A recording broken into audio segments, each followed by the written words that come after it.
નમસ્કાર મિત્રો, આ દુનિયાની અંદર તમને બે ટાઈપના માણસો જોવા મળે. એક પ્રકાર એવો હોય એ એમ કહેતો કે ટાઈમ જ નથી, અને બીજો એક વર્ગ એવો હોય એ એમ કહેતો હોય સમય જતો નથી. હવે શેરીને નાકે કે સોસાયટીના નાકે કોઈ માણસો બેઠા હોય, એને તમે કોઈ પૂછો શું કરો છો, તો એમ કે ટાઈમ પાસ. મિત્રો, ટાઈમ મેનેજમેન્ટ છે ને એ એટલી મહત્વની વસ્તુ છે માણસના જીવનની અંદર કે ટાઈમ મેનેજમેન્ટ વિના માણસ છે ને સફળ કદાચ ઓછો થઈ શકે. કોઈ પણ સફળ લોકો હોય એ અલગ કામ નથી કરતા, એ લોકો દરેક કામને અલગ રીતે કરે છે. સામાન્ય રીતે એક બાપની ફેક્ટરી હોય, બે દીકરા હોય, નોખા થાય, બેને અડધો ભાગ વ્યવસ્થિત જ આવે, હરખો જ આવે. પણ 5 વર્ષ પછી તમે જુઓ ને તો એક ક્યાંય નીકળી ગયો હોય અને એક ન્યા જ હોય. આવા સમયની અંદર માણસો ખબર એ ઓલાના કિસ્મત કામ થતા, હકીકતમાં કિસ્મત નહોતા કામતા, એનું ટાઈમ મેનેજમેન્ટ હતું એટલે એ આગળ નીકળી ગયો. અને ઓલો જે ત્યાં રહ્યો એનું ટાઈમ મેનેજમેન્ટમાં ક્યાંક કચાશ હોય.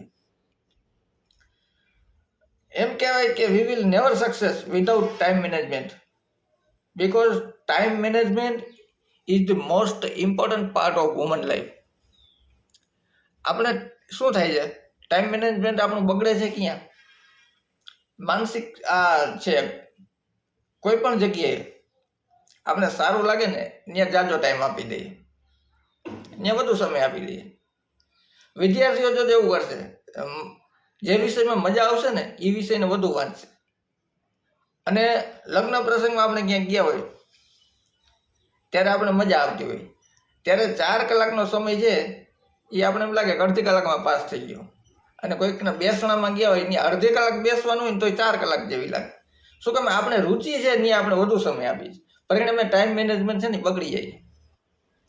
એક રામાયણનો એક પ્રસંગ છે, જ્યારે રામનો રાજ્યાભિષેક થતો હતો, વનવાસથી પાછા આવ્યા ત્યારે. એટલે બધા લોકો રાજા રજવાડા હોય, અરે ભલામણ આજે એક સામાન્ય સીએમનો રાજ્યાભિષેક હોય તો કેવો હતો? રામનો રાજ્યાભિષેક હતો. આખી પૃથ્વીને અસુરોથી મુક્ત કરી રાવણ જેવાને મારીને આવ્યા હતા, એ ચક્રવર્તી સમ્રાટનો રાજ્યાભિષેક હતો. ઘણા રજવાડાઓ આવ્યા હતા. એ રાજ્યાભિષેકની અંદર 3 દિવસ થઈ જાય. એટલે જનક સીતાને કહે છે હવે મારે જવું છે. તો સીતાજી શું કહે છે, તમે યાર બાપુજી હજી તો હું તમને મળી નથી બરોબર, મને રાવણ ઉઠાવી ગયો તો મારે શું તકલીફ પડી તો મને કેવું છે. પણ જનક શું કહે ખબર? હવે મારે અહીંથી 3 દિવસથી વધુ ન રહી શકાય. આપણે હોય તો શું કરીએ, 2 દી બીજા ખેંચી લઈએ. મિત્રો, ટાઈમ મેનેજમેન્ટ છે ને બહુ મહત્વની વસ્તુ છે.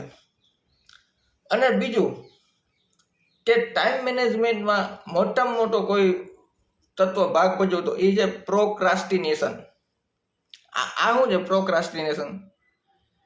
કોઈ પણ કાર્ય હોય ને આપણે એને ધક્કો મારી દઈએ અથવા તો વિલંબ કરીએ, કાલે કરશું, ઢીલ આપી દઈએ.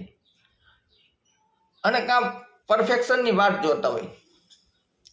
વસ્તુ પરફેક્ટ થાય, દાખલા તરીકે હું કોઈ પણ કાર્યને પરફેક્ટ થાવ પછી જ એ કાર્ય કરીશ એવું ન હોય. તમે જ્યાં છો ત્યાંથી ચાલુ કરજો, પરફેક્શન ઓટોમેટિક આવી જશે. જે કાર્ય જો ટાઈમ મેનેજમેન્ટ હોય તો, જે કાર્ય 10 માણસથી થાય એમ હોય ને, એ ટાઈમ મેનેજમેન્ટ હોય ને તો 5 જણા કરી શકે.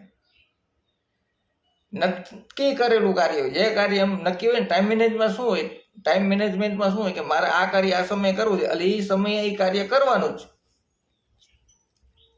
આપણું કેવું હોય, રજાના દિવસે 9 વાગે ઉઠીએ, મોડા હોઈએ. ત્યારે જૂના કાળના ઋષિઓ જો ટાઈમ મેનેજમેન્ટમાં પરફેક્ટ હતા.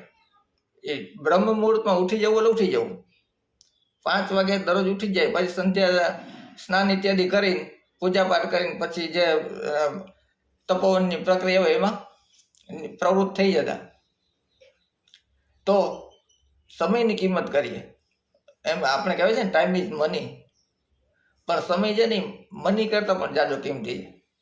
કેમ કે મની એટલે આપણું વિત્ત, ધન. તમારું ધન જો તમે ગુમાવ્યું હોય છે અથવા તો કોઈ ચોરી જાય છે તો એ પાછું આપણે કમાઈ શકશું, પણ વીતી ગયેલો સમય પાછો લાવવો એ કોઈની તાકાત નથી મિત્રો. એટલે સમય છે એ બહુ મહત્વની વસ્તુ છે, બહુ કિંમતી છે. એને થોડુંક મેનેજમેન્ટ કરી અને એવું આપણે જીવન જીવીએ તો સફળતા, સક્સેસ ચોક્કસ તમારા કદમાં ચૂમશે. તો આજે આપણે અહીંયા પૂરું કરીએ. ફરી મળશું નવા વિડીયો સાથે. ધન્યવાદ.